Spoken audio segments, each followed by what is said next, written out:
संगच्छध्वं संवदध्वं वो मनासि जानतं देवा भाग्यं यथा पूर्वे संजन्नाना उपासते।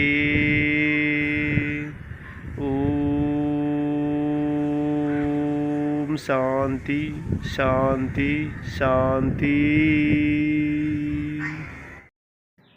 हेलो दोस्तों, आज की इस वीडियो में हम पीठ के बल लेटकर किए जाने वाले योगासनों के बारे में चर्चा करेंगे।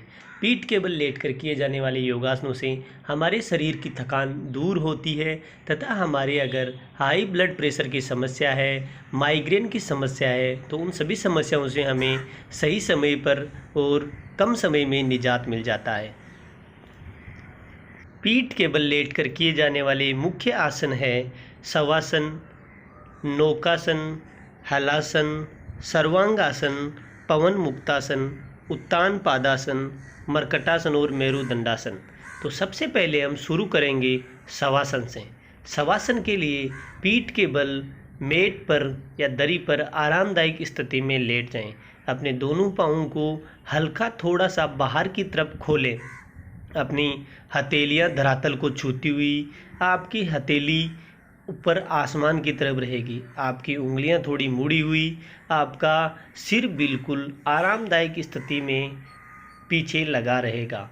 श्वास प्रश्वास की प्रक्रिया को कंटिन्यू दोहराएं। इस स्थिति में शरीर सौ जैसा निश्चल रहता है, मन को शांति प्राप्त होती है, थकावट दूर होती है। इससे रक्तचाप नियमित होगा, अवयवों को शांति और स्फूर्ति मिलेगी। बाकी सभी आसन हम इसी आसन के बाद में दोहराएंगे। दोनों पाँवों को नज़दीक लेकर आएं। अगला आसन हम करेंगे पवन मुक्तासन। पवन मुक्तासन के लिए अपने एक एक पाँव को मोड़कर अपने नितंब के पास में लेके आएं। घुटने को मोड़कर दोनों हाथों से घुटने को पकड़कर घुटने को अपने चेस्ट के पास में लेके आएं। अपने ललाट को ऊपर की तरफ उठाकर अपने घुटने से टच करने का प्रयास करें। थोड़े समय के लिए इसे होल्ड करें। अपने पाँव को धीरे धीरे छोड़कर सामान्य मुद्रा में लेकर आएं। यह है अर्ध पवन मुक्तासन।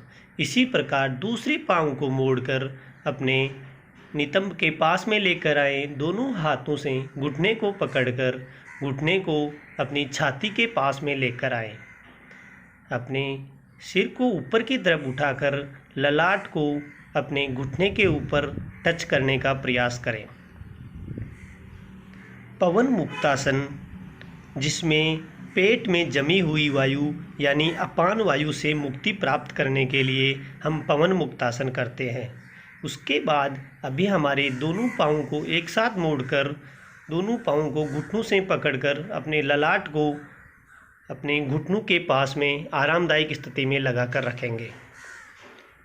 खाने के पाचन के समय पैदा होने वाली गैस पेट में रह जाती है। यह आसन उस गैस को बाहर निकाल देता है। कब्ज को दूर करने तथा उदर को साफ करने में यह आसन बहुत फायदेमंद है। अपने दोनों पाँवों को धीरे धीरे छोड़कर दोनों पाँवों को सीधा करेंगे और शवासन की स्थिति में थोड़े समय के लिए रिलैक्स करेंगे, जिससे अपना जो ब्लड प्रेशर बढ़ जाता है वो वापस सामान्य स्थिति में आ जाए।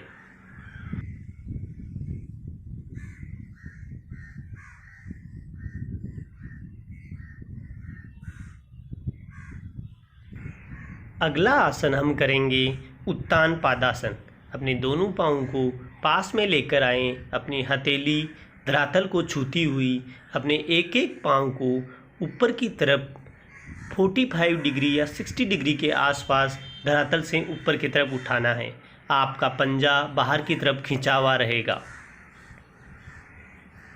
पाँव ऊपर उठाकर यह आसन किया जाता है, इसलिए इसे उत्तान पादासन कहते हैं। यह प्रक्रिया हम दूसरे पाँव के साथ भी दोहराएंगे। अपने दोनों पाँवों को सामान्य स्थिति में लेकर आएं। दोनों पाँवों को एक साथ ऊपर की तरफ उठाएं। इस आसन से पेट के अंदर की चर्बी कम होती है। नाभि को अपनी जगह स्थिर रखने में यह आसन बहुत फायदेमंद है। अपने दोनों पाँवों को वापस नीचे की तरफ लेकर आएं और शवासन की स्थिति में थोड़े समय के लिए आराम करें।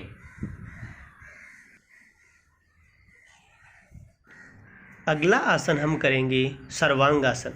सर्वांगासन करने के लिए अपने दोनों पाँवों को शवासन की स्थिति से एक साथ लेकर आएं। अपने दोनों पाँवों को धीरे धीरे मोड़कर अपने नितंबों के पास में लेकर आएं। अपने दोनों पाँवों को धीरे धीरे ऊपर की तरफ उठाएं और अपने पेट के पावर से थोड़ा सा पाँव को ऊपर की तरफ खींचें। अपने दोनों एल्बो को मोड़कर अपने हाथों से अपनी कमर पर सहारा लगाएं। अपनी दोनों आँखों से अपने दोनों पंजों की तरफ देखना है। इसमें श्वास की प्रक्रिया को कंटिन्यू दोहराएं।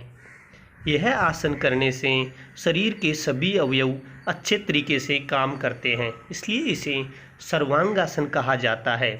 इस आसन का पूरक आसन मत्स्यासन है। मत्स्यासन सर्वांगासन के बाद में अवश्य करें।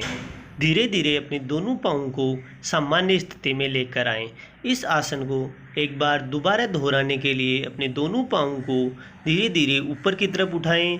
अपने दोनों हाथों से कमर पर सहारा लगाकर अपने पाँवों को, अपने पंजों को पूरा ऊपर की तरफ खींचें। यह आसन करने से अपनी गर्दन, ऊपरी पीठ, कंधों की मांसपेशियों में खिंचाव आता है। रक्त प्रवाह सिर की तरफ अधिक होता है, जिससे हमारे मस्तिष्क की कार्य क्षमता में अच्छा सुधार होता है। धीरे धीरे अपने दोनों पाँवों को नीचे की तरफ सामान्य स्थिति में लेकर आएंगे और शवासन की स्थिति में थोड़े समय के लिए रिलैक्स करेंगे। अगला आसन हम करेंगे नौकासन। नौकासन के लिए शवासन की स्थिति से अपने दोनों पाँवों को एक साथ लेकर आएं। अपने दोनों हथेलियां धरातल को छूती हुई अपने दोनों पाँवों को एक साथ ऊपर की तरफ उठाना है। अपने दोनों हाथ अपने दोनों जंघों के ऊपर लाकर अपने ऊपरी शरीर को हमें अपने दोनों पंजों की तरफ खींचना है। इस आसन में शरीर की स्थिति एक नाव की भांति हो जाती है, इसलिए इसे नौकासन कहा जाता है। यह आसन करने से कमर दर्द, नाभि, उदर और हर्निया से संबंधित व्याधियां दूर होती है। फाइनल अवस्था में थोड़े समय के लिए बने रहेंगे। श्वास प्रश्वास की प्रक्रिया कंटिन्यू दोहराएंगे। धीरे धीरे अपने दोनों पाँवों को सामान्य स्थिति में लेकर आएंगे और शवासन में थोड़ा रिलैक्स करेंगे। इस आसन को दोबारा दोहराने के लिए अपने दोनों पाँवों को एक साथ लेकर आएं और फाइनल अवस्था नौकासन तक अपने ऊपरी शरीर और अपने पाँवों को ऊपर की तरफ उठाएं। फाइनल अवस्था में थोड़े समय के लिए बने रहें। श्वास की प्रक्रिया सभी आसनों के दौरान सामान्य रहेगी। आसन की अंतिम अवस्था में थोड़े समय तक बने रहने के बाद में अपने दोनों पाँवों को धीरे धीरे सामान्य स्थिति में लेकर आएं और शवासन की स्थिति में थोड़े समय के लिए रिलैक्स करें। उम्मीद है दोस्तों आज का वीडियो आपको पसंद आया होगा। आज के वीडियो के रिगार्डिंग आपका कोई भी कमेंट और सजेशन है तो हमें कमेंट करके ज़रूर बताएं और आपकी तरफ से एक लाइक का बटन ज़रूर से बनता है। जल्द मिलते हैं इसके नेक्स्ट पार्ट में, जिसमें हम बात करेंगे बाकी सभी लेट कर किए जाने वाले योगासनों के बारे में।